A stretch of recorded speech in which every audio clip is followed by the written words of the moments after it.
السلام علیکم ورحمۃ اللہ تعالی وبرکاتہ۔ مرکز اہل سنت جامعہ رضویہ منظر اسلام کے یوٹیوب چینل ہم سبق درس نظامی میں آپ کا خیر مقدم ہے۔ پیارے بچوں، جنہوں نے اب تک ہمارے چینل کو سبسکرائب نہیں کیا ہے وہ ضرور سبسکرائب کر لیں اور بیل آئیکن یعنی گھنٹی بھی بجا دیں تاکہ ہر ویڈیو کی نوٹیفیکیشن اطلاع اپلوڈ کرتے ہی آپ تک پہنچ جائے، اور اپنے ساتھیوں سے بھی شیئر کریں، شیئر کرنا نہ بھولیں تاکہ ان کو بھی فائدہ حاصل کرنے کا موقع ملے، اور بات پسند آئے تو لائک بھی کیا کریں اور اپنے قلبی تأثر کو ضرور کمنٹ کر کے بتائیں۔ بسم اللہ الرحمن الرحیم۔ ان صلۃ بن ظفر، صلۃ بن ظفر ما قبل میں روایت تھی، حدثنا ابو سعید عبداللہ بن سعید الاشج حدثنا ابو خالد الاحمر عن عمرو بن قیس عن ابی اسحاق عن صلۃ بن ظفر قال كنا عند عمار بن یاسر فأتي بشاة مصلیۃ۔ حضرت عمرو بن قیس روایت کرتے ہیں ابو اسحاق سے، وہ روایت کرتے ہیں صلہ بن ظفر سے، انہوں نے کہا کنا عند عمار ابن یاسر، ہم عمار ابن یاسر کے پاس تھے،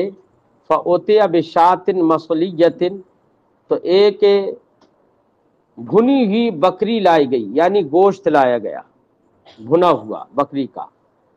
فقال کلو، تو حضرت عمار ابن یاسر نے کہا تناول فرمائیں۔ فتنحى بعض القوم، تو کچھ لوگوں نے یا کسی نے پہلو تہی اختیار کی، گریز کیا کھانے سے۔ فقال انی صائم، اور علت یہ بتائی کہ میں نہیں کھاؤں گا کیونکہ میں روزے سے ہوں، روزدار ہوں۔ فقال عمار، تو حضرت عمار ابن یاسر نے کہا من صام اليوم الذي شك فيه فقد عصى ابا القاسم، جس نے اس دن روزہ رکھا جس میں شک کیا گیا، یا جس میں اس شخص کو شک ہے، بلکہ بہتر یہ کہ مجہول پڑا جائے تاکہ عموم رہے، صرف ایک آدمی کے شک کرنے سے اس شک کا اعتبار نہیں ہوتا ہے، ٹھیک ہے۔ ومن صام اليوم الذي شك فيه، اور جس نے اس دن کا روزہ رکھا جس میں شک کیا گیا، فقد عصى ابا القاسم، تو اس نے ابو القاسم کی نافرمانی کی۔ ابو القاسم نبی کریم علیہ تحیۃ و تسلیم کی کنیت ہے۔ نافرمانی کی، اس کا مطلب یہ ہے، اس حدیث سے یہ سمجھ میں آیا کہ شک والے دن میں روزہ نہیں رکھا جا سکتا، اور یہ جو نفی یا علماء نے کراہت کا اظہار کیا، یہ ماہ رمضان سمجھ کر روزہ رکھنے سے منع فرمایا ہے، ورنہ عادت اگر کسی کی تھی اور ماہ رمضان سے پہلے ایک دن یا 2 دن پہلے وہ اپنی عادت کے مطابق روزہ رکھ لے جو کہ نفل ہے، تو اس سے کراہت یا اس سے ممانعت نہیں ہے۔ وفی الباب عن ابی ہریرہ و انس، تفصیلی گفتگو ہم کل کر چکے ہیں۔ اس باب میں ابو ہریرہ اور حضرت انس سے بھی روایت مروی ہے۔ قال ابو عیسیٰ، امام ترمذی فرماتے ہیں حدیث عمار حدیث حسن صحیح، حضرت عمار ابن یاسر کی یہ حدیث حسن ہے، صحیح ہے، اور حدیث حسن ہو یا صحیح ہو تمام ائمہ کے نزدیک وہ لائق احتجاج ہے، اس لیے تمام ائمہ کا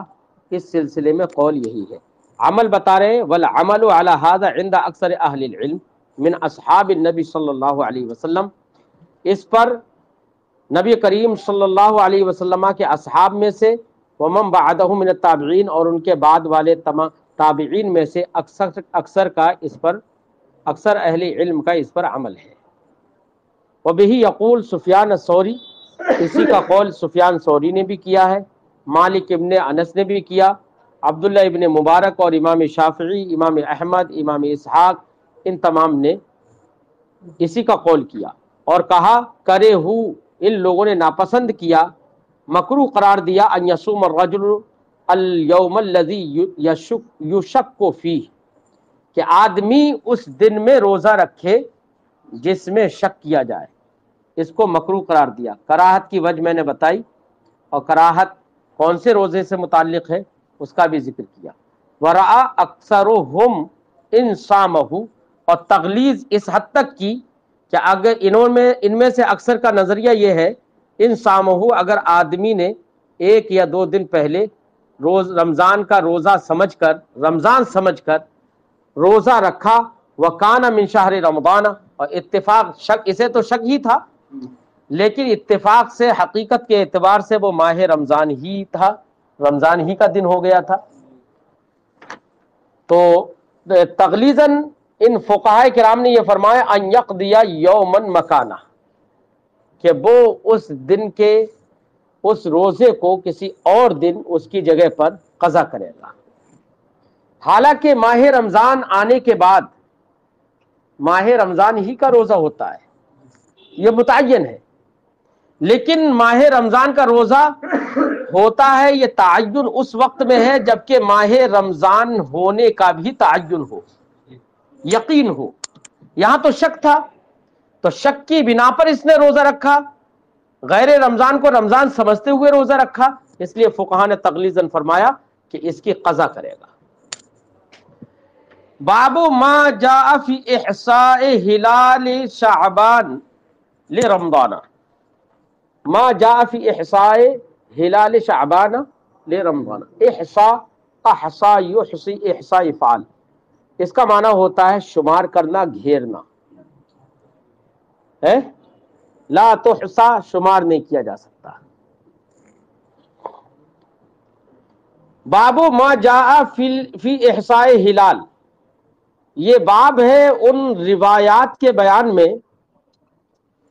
جو اس سلسلے میں آئی ہیں کہ ماہ شعبان کے چاند کو شمار کیا جائے رمضان کے لیے۔ کیا مطلب ہے؟ مطلب یہ ہے کہ آپ جانتے ہیں کہ شریعت مطہرہ میں 5 مہینے ایسے ہیں جن کے چاند کو دیکھنا واجب قرار دیا گیا ہے: شعبان، رمضان، شوال، ذوالقعدہ، ذی الحجہ۔ بیٹا شعبان کا چاند دیکھنا واجب اسی لیے خاص کر قرار دیا گیا کہ آدمی اگر شعبان کا چاند دیکھے گا تبھی تو اسے یقین ہوگا کہ چاند نکلا ہے یا نہیں نکلا ہے۔ گرد یا غبار یا ابر آسمان پر ہے یا نہیں ہے، جس نے دیکھا ہی نہیں اسے کیسے پتا چلے گا؟ اور ماہ رمضان کے آنے کے لیے، تاکہ ماہ رمضان میں یہ روزہ رکھ سکے، اس کے لیے ماہ شعبان کے ایام کو شمار کرنا کہ کتنی تاریخیں ہو گئیں، کتنے دن ہو گئے۔ اگر چاند دیکھا ہوگا تبھی تو پتہ چلے گا کہ آج اتنی تاریخ ہے، آج 29 ہو گئی، آج 30 ہو گئی، تبھی تو پتہ چلے گا۔ اور چاند ہی نہیں دیکھا لوگوں نے تو کیسے پتہ چلے گا کہ آج 29 ہے یا 30 ہے؟ اس لیے ماہ رمضان جب شروع ہو، اس کے شروع ہوتے ہی روزہ فرض ہو جاتا ہے۔ اس لیے اس فرض کی ادائیگی کے لیے لازم ہے کہ وہ ماہ شعبان کی تاریخوں کا بھی شمار کریں، اور تاریخوں کا شمار تبھی کر سکتے ہیں جبکہ چاند بھی دیکھیں۔ اس لیے شریعت مطہرہ نے چاند کو دیکھنا، شعبان کا چاند دیکھنا واجب قرار دیا ہے۔ اب اس باب میں امام ترمذی یہی بات ذکر کریں گے کہ شعبان کے چاند کو ماہ رمضان کے لیے شمار کیا جائے، اس تعلق سے روایتیں آئی ہیں تاکہ آدمی کو معلوم ہو کہ آج 29 تاریخ ہے۔ اگر چاند دکھائی دے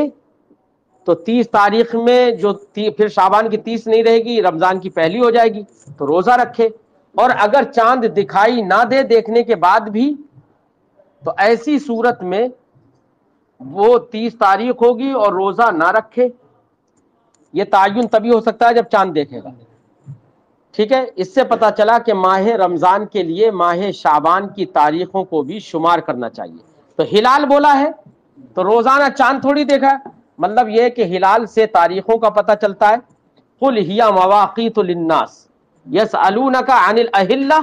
قل ہی مواقیت للناس. لوگ تم سے چاندوں کے بارے میں پوچھیں گے کہ یہ گھٹتا ہے، بڑھتا ہے، اتنا چھوٹا نکلتا ہے، بڑھتا چلا جاتا ہے، آگے آخر میں جا کے پورا ہو کے پھر گھٹنا شروع ہو جاتا ہے. تو اس کے بارے میں سوال کریں گے. اس کی حقیقت کیا ہے یہ تو نہیں بتایا گیا، لیکن لوگوں کا فائدہ کس میں ہے وہ جواب دیا گیا، اور فرمایا گیا قل ہی مواقیت للناس، کیا ہو کہ وہ لوگوں کے لیے وقت اور تاریخ ہے. تو چاند سے تاریخ کا پتہ چلتا ہے، اس لیے ہلال یہاں پر لفظ استعمال کیا گیا ہے، لیکن مراد ہے اس سے تاریخیں شمار کرنا ہے. فرمایا باب ما جاء فی احصاء ہلال شعبان لرمضان، ماہ رمضان کے لیے شعبان کی تاریخوں کے شمار کرنے کے سلسلے میں جو روایتیں آئی ہیں ان کے بیان میں. حدثنا مسلم بن حجاج، امام مسلم رضی اللہ تعالی عنہ کے بھی شاگرد ہیں امام ترمذی، اور امام بخاری کے بھی شاگرد ہیں. تو اس لیے امام ترمذی کی تو عادت یہ ہے کہ وہ کبھی امام بخاری سے بھی حدیث روایت کرتے ہیں اور کبھی امام مسلم سے بھی حدیث روایت کرتے ہیں. لیکن امام مسلم کی عادت یہ ہے کہ شاید کہیں پر ہو سکتا ہے ایسا ہو، ورنہ میں نے تو کہیں دیکھا نہیں کہ امام مسلم جو کہ شاگرد ہیں امام بخاری کے، لیکن امام مسلم کبھی اپنے استاد اپنے شیخ امام بخاری سے حدیث کی روایت ہی نہیں کرتے. امام ترمذی کا اپنا طرز ہے، امام مسلم کا اپنا ہے، امام بخاری کا اپنا ہے.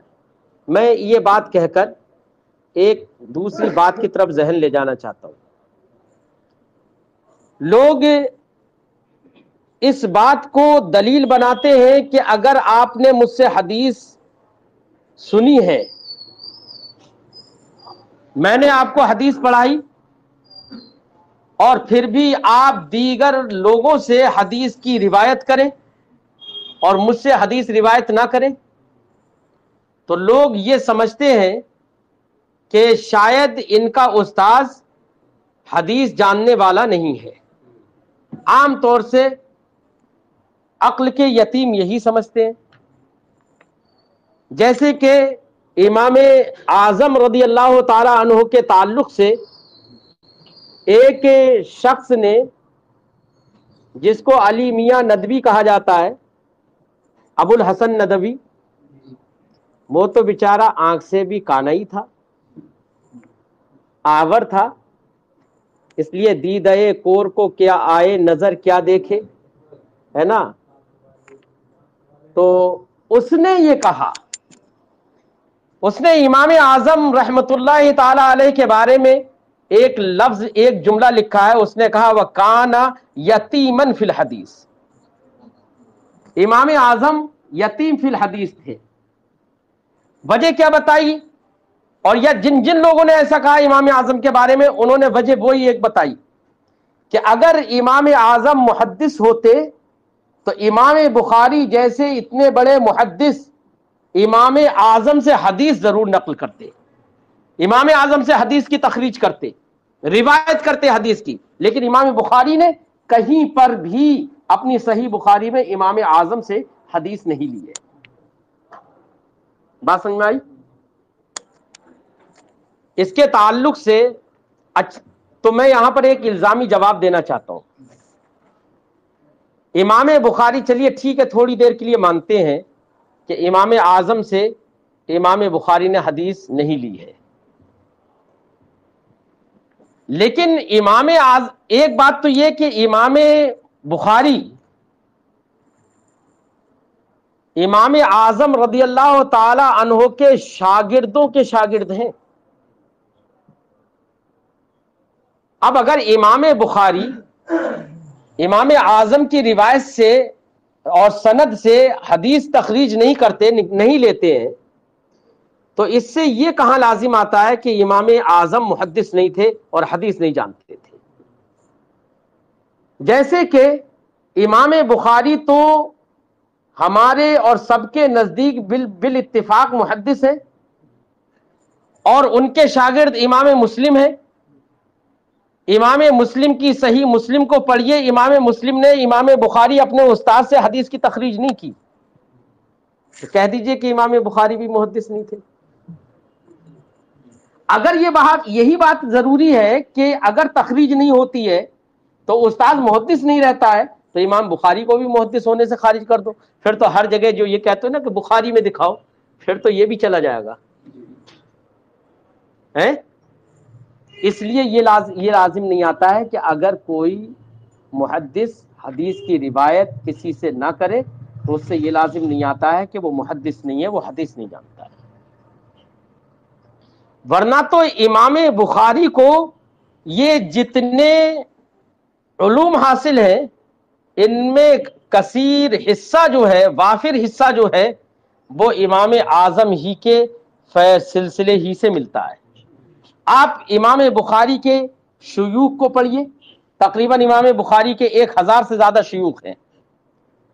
ان میں جو سب سے زیادہ انہوں نے اکتساب فیض کیا ہے جن شیوخ سے، وہ شیوخ امام اعظم رضی اللہ تعالی عنہ کے یا تو براہ راست شاگرد ہے یا امام اعظم کے شاگردوں کے شاگرد ہیں۔ تو یہ تمام تر علمی تابانیاں جو حاصل ہو رہی ہیں وہ سب امام اعظم رضی اللہ تعالی عنہ کے شاگردوں کی دین ہے، اور شاگردوں کو کہاں سے علم حاصل ہوا؟ امام اعظم سے۔ تو یار کچھ تو سوچنا چاہیے۔ وہی بات ہے دیدہ کور کو کیا آئے نظر کیا دیکھے، وہی مسئلہ ہے۔ تو چمگادڑ جو ہے اجالے کو دیکھ ہی نہیں پاتا ہے۔ اب یہاں پر دیکھیے امام ترمذی کا، مگر اب ان کی اپنی عادت ہے کہ یہ امام بخاری سے بھی حدیث روایت کرتے ہیں، امام مسلم سے بھی روایت کرتے ہیں۔ فرماتے ہیں حدثنا مسلم بن حجاج، ہم سے حدیث بیان کی مسلم ابن حجاج نے، حدثنا یحییٰ بن یحییٰ، اس کے بارے میں ہم نے تفصیلی گفتگو کی ہے کہ امام اعظم رضی اللہ تعالی عنہ حدیث جانتے ہیں یا نہیں، اور جو لوگوں نے اعتراض کیا ہے امام بخاری نے کن کن شیوخ سے حدیث حاصل کی ہیں، کن کن شیوخ سے فیض اکتساب فیض کیا ہے، اور وہ شیوخ امام اعظم سے کیسے ان کا تعلق تھا، کیسے انہوں نے علم حاصل کیا، اس پر تفصیلی گفتگو ہم نے بخاری شریف کے پہلے لیکچر میں کی ہے۔ سمجھے، بہت تفصیلی ہے، تقریباً 1 گھنٹے سے زیادہ کی ہے تقریباً۔ حدثنا مسلم بن حجاج، ہم سے حدیث بیان کی مسلم ابن حجاج نے، حدثنا یحییٰ ابن یحییٰ، وہ فرماتے ہیں ہم سے حدیث بیان کی یحییٰ ابن یحییٰ نے، حدثنا ابو معاویہ، وہ فرماتے ہیں ہم سے حدیث بیان کی ابو معاویہ نے، وہ روایت کرتے ہیں عن محمد ابن عمرو عن ابی سلمہ، وہ محمد ابن عمرو سے روایت کرتے ہیں، وہ حضرت ابو سلمہ سے روایت کرتے ہیں، عن ابی ہریرہ، وہ روایت کرتے ہیں حضرت ابو ہریرہ سے، قال قال رسول اللہ صلی اللہ علیہ وسلم، حضرت ابو ہریرہ نے فرمایا کہ رسول کریم علیہ تحیۃ و تسلیم نے ارشاد فرمایا احسو ہلال شعبان لرمضان، شعبان کے تاریخوں کو شمار کرو، اور چونکہ تاریخوں کے لیے ہلال ملزوم ہے، کیا ہے؟ ہلال ملزوم ہے، اس لیے یہاں پر ملزوم سے لازم کی طرف پہنچنا ہے۔ بھئی ہلال یہ تقاضا، بلکہ یہ کہہ لو مقتضی، لازم بھی کہہ سکتے ہو، کیونکہ تقاضا اگر تاریخوں کا اگر آپ شمار کریں گے تو یہ شمار کرنا تقاضا کرتا ہے چاند کے دیکھنے کو، اور مقتضی کو ملزوم کہتے ہیں، مقتضی کو، تو تاریخوں کا شمار کرنا ملزوم ہے اور ہلال اس کے لیے لازم ہے، تو لازم بول کر یہاں پر ملزوم مراد ہے، ٹھیک ہے۔ احسو ہلال شعبان لرمضان، سرکار نے فرمایا رمضان کے لیے ماہ شعبان کی تاریخوں کو شمار کرو، شمار کرنے کی وجہ اور غرض بھی میں نے بتائی۔ شمار کرنا چاہیے۔ قال ابو عیسیٰ، حضرت امام ترمذی جن کی کنیت ابو عیسیٰ ہے، وہ فرماتے ہیں حدیث ابی ہریرہ لا نعرفہ مثل ھذا الا من حدیث ابی معاویہ۔ ما قبل کی سند میں دیکھیے، ما قبل کی سند میں تھا حدثنا ابو معاویہ عن محمد ابن عمرو عن ابی سلمہ عن ابی ہریرہ، تو حضرت ابو، یہاں پر ایک راوی آئے ابو معاویہ نام سے، تو ابو معاویہ کی نے روایت کی محمد ابن عمرو سے، اور وہ انہوں نے ابو سلمہ سے، انہوں نے ابو ہریرہ سے۔ تو ابو معاویہ جو راوی ہے ان کی روایت اور ان کی سند جو ماقبل میں گزری، تو امام ترمذی فرماتے ہیں کہ یہ جو حدیث ہم نے ذکر کی ہے، یہ حدیث ہم نے اسی سند ہی سے دیکھی ہے، اس کے علاوہ کسی اور سند سے ہم نے یہ حدیث نہیں دیکھی ہے۔ تو ابو معاویہ نے محمد ابن عمرو سے روایت کی ہے، اور پھر سند وہاں حضرت ابو ہریرہ تک پہنچتی ہے۔ تو اس کا مطلب یہ ہے کہ امام ترمذی یہ کہنا چاہتے ہیں کہ ابو معاویہ اس حدیث کی روایت کرنے میں اکیلے ہیں۔ اور میں نے اس سے پہلے آپ کو بتایا کہ طبقات روات میں سے کسی بھی طبقے میں اگر راوی تنے تنہا رہ جائے تو ایسی حدیث کو یا ایسی روایت کو غریب کہا جاتا ہے۔ کیا کہا جاتا ہے؟ یہ میں نے پہلے بتایا تھا، امام ترمذی حدیث کو غریب بتانا چاہتے ہیں۔ فرماتے کہ قال ابو عیسیٰ حدیث ابی ہریرہ لا نعرفہ مثل ھذا الا من حدیث ابی معاویہ۔ امام ابو عیسیٰ امام ترمذی فرماتے ہیں کہ ابو ہریرہ کی یہ حدیث ہم اس کے مثل نہیں جانتے مگر ابو معاویہ کی حدیث سے۔ والصحیح ما روی عن محمد ابن عمرو، یا ما روی عن محمد ابن عمرو عن ابی سلمہ عن ابی ہریرہ عن النبی صلی اللہ علیہ وسلم، اور صحیح وہ ہے کہ جس کی روایت اس طور سے کی گئی ہے، کیا؟ عن محمد ابن عمرو، تو ابو معاویہ کے بعد والی جو سند ہے وہ اپنی جگہ پر صحیح ہے۔ ابو معاویہ جو راوی ہے اسی طبقے میں یہاں پر فردیت ہے، اس لیے اس کے آگے کا ذکر کر رہے ہیں کہ صحیح روایت وہ ہے جس کی روایت عن محمد ابن عمرو عن ابی سلمہ عن ابی ہریرہ عن النبی صلی اللہ علیہ وسلم کی گئی، اور الفاظ اس کے الگ ہے۔ کیا؟ قال، فرمایا لا تقدموا شہر رمضان بیوم ولا یومین، ماہ رمضان کو روزے کے ساتھ ایک یا دو دن پہلے نہ کرو، یعنی ماہ رمضان سے ایک یا دو دن پہلے روزے نہ رکھو۔ اب یہ حدیث امام ترمذی نے یہاں پر ذکر کر دی اور کہا کہ صحیح حدیث یہ ہے، تو اب ایک سوال پیدا ہوگا کہ باب تو یہ باندھا تھا فی احصاء ہلال شعبان رمضان، تو ما قبل والی حدیث سے تو وہ بات سمجھ میں آ رہی تھی، کیونکہ اس میں تھا احسو ہلال شعبان رمضان، اس میں یہ حدیث مذکور ہے، اس کا تو عنوان باب سے مطابقت اور مناسبت بالکل ظاہر ہے۔ لیکن امام ترمذی نے ایک دوسری جو سند جس کو کہا کہ یہی صحیح ہے اس کو یہاں پر پیش کیا، تو کم سے کم مناسبت اور مطابقت تو ہونا چاہیے عنوان باب سے۔ عنوان باب سے تو مطابقت نہیں ہے، یہاں پر تو یہ سمجھ میں آ رہا ہے کہ ماہ رمضان سے پہلے ایک دن یا دو دن پہلے روزے مت رکھو۔ اس سے شمار کرنا اور ماہ رمضان کی تاریخوں کو شمار کرنا کہاں سمجھ میں آیا؟ تو عنوان باب سے تو حدیث کو مطابقت ہی نہیں ہے، تو امام ترمذی کا یہاں پر اس حدیث کو پیش کرنا یہ مناسب نہیں ہے۔ یہ سوال پیدا ہو سکتا ہے، ذہن میں آ سکتا ہے، تو اس کا جواب اس طریقے سے آپ سمجھیے کہ حدیث پاک میں جو یہ فرمایا گیا کہ ماہ رمضان سے ایک دن یا دو دن پہلے روزہ مت رکھو، یہ تو کہا گیا نا۔ آپ کو اس کا مطلب یہ ہے کہ ایک دن یا دو دن پہلے روزہ رکھنا نہ رکھنا، رکھنا جائز ہے رکھنا ناجائز ہے، رکھے گا نہیں رکھے گا، یہ سارا کا سارا عمل یہ موقوف ہے اس بات پر کہ اسے یہ معلوم ہو کہ ماہ رمضان سے پہلے ایک دن یا دو دن پہلے ہے بھی یا نہیں ہے، اور یہ سب اس وقت سمجھ میں آئے گا جبکہ ماہ شعبان کی تاریخیں اسے معلوم ہوں۔ اس لیے یہ حدیث ماہ شعبان کی تاریخوں کے شمار کرنے کے لیے مستلزم ہے، اس استلزام کی بنا پر امام ترمذی نے اس کو یہاں پر پیش کیا۔ فرماتے ہیں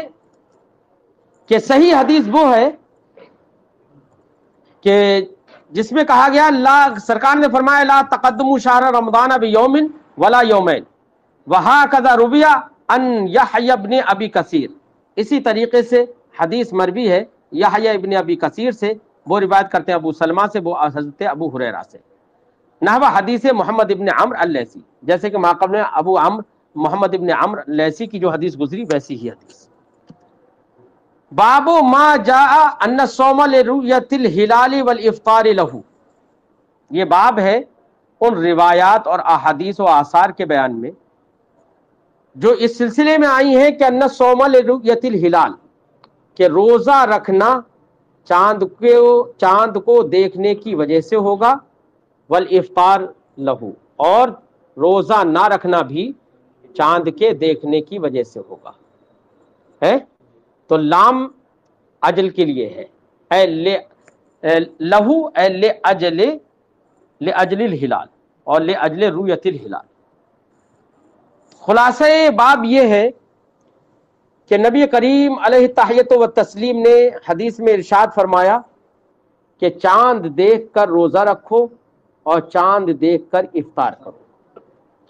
چاند اگر نظر نہ آئے تو اس کی دو صورتیں، یا تو مطلع صاف ہوگا پھر نظر نہ آئے، تب تو یقین ہو جاتا ہے کہ چاند نہیں ہوا ہے، ٹھیک ہے، اور ایک صورت یہ ہے تب تو روزہ نہیں رکھے گا، اور ایک صورت یہ ہے کہ بادل کا دن ہے یا ابر ہے، غبار ہے، گرد ہے، کچھ بھی ہے، مطلع صاف نہیں ہے، ایسی صورت میں شک ہو سکتا ہے کہ پتہ نہیں روز چاند ہوا ہے یا نہیں ہوا ہے، تو یوم شک میں بھی روزہ نہیں رکھا جائے گا جب تک کہ ماہ رمضان ہونے کا یقین نہ ہو جائے۔ لیکن جس صورت میں مطلع صاف ہے، گرد و غبار نہیں ہے، ایسی صورت میں اگر کسی شخص نے، کوئی شخص ایسا ہے کہ جو ایسے علاقے میں رہتا ہے کہ جہاں پر عام طور سے چاند دکھ ہی جاتا ہے، صاف ایک علاقہ ہوتا ہے، جیسے پہاڑی کچھ علاقے ہوتے چاند دکھتا ہے عام طور سے، تو اگر ایسے جگہ کا کوئی شخص ہے اور وہ یہ کہتا ہے کہ میں نے چاند دیکھا ہے، میں نے چاند دیکھا ہے، تو ایسی صورت میں ماہ رمضان کے چاند کے لیے قاضی چاہے تو ایک آدمی کی شہادت بھی قبول کر سکتا ہے، ماہ رمضان کے چاند کے لیے، کیونکہ روزہ رکھنے کا معاملہ ہے، احتیاط اسی میں ہے، اور چاہے تو قاضی تو وہ کئی لوگوں کے ان کے احوال کے پیش نظر کئی لوگوں کی گواہی قبول کرے، لیکن ماہ رمضان کے چاند میں ایک آدمی کی گواہی بھی معتبر ہو سکتی ہے، جائز ہے یہ، لیکن ماہ رمضان کے علاوہ عید الفطر کے چاند میں تو اس میں ایک آدمی کی گواہی بالکلیہ بالاتفاق کسی امام کے نزدیک بھی معتبر نہیں ہے، وہاں پر دو مرد چاہیے یا ایک مرد دو عورتیں چاہیے، سمجھے، جو گواہی کا نصاب ہے، شہادت کا نصاب ہے، وہ چاہیے پورا۔ یہاں پر جو ہمارے فقہا نے کہا، اچھا وہ حدیث پاک ہی سے اس سے استدلال بھی ہے، حدیث پاک یہاں پر امام ترمذی ذکر کریں گے جس سے معلوم ہوگا کہ ماہ رمضان کے چاند کے لیے ایک آدمی کی گواہی نبی کریم صلی اللہ علیہ وسلم نے قبول فرمائی۔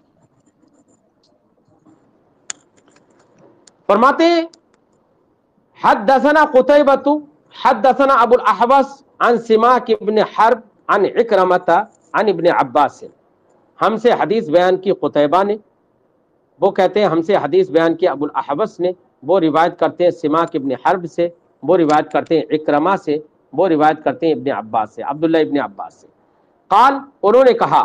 قال رسول اللہ صلی اللہ علیہ وسلم، رسول کریم صلی اللہ علیہ وسلم نے ارشاد فرمایا، لا تصوموا قبل رمضان، رمضان سے پہلے روزہ مت رکھو، رمضان کا سمجھ کے ہے، ورنہ ویسے مطلقاً روزہ رکھنے سے منع نہیں کیا گیا ہے، رمضان سمجھ کر رمضان سے پہلے روزہ مت رکھو، صوموا لرؤیتہ، ماہ رمضان کے چاند کو دیکھ کر روزہ رکھو، وافطروا لرؤیتہ، اور اس کو دیکھ کر ہی افطار کرو۔ فَإِنْ حَالَتْ دُونَهُ غَيَايَةٌ، تو اگر چاند اور تمہارے درمیان بادل حائل ہو جائے، کیا ہو جائے؟ یعنی مطلع صاف نہ ہو،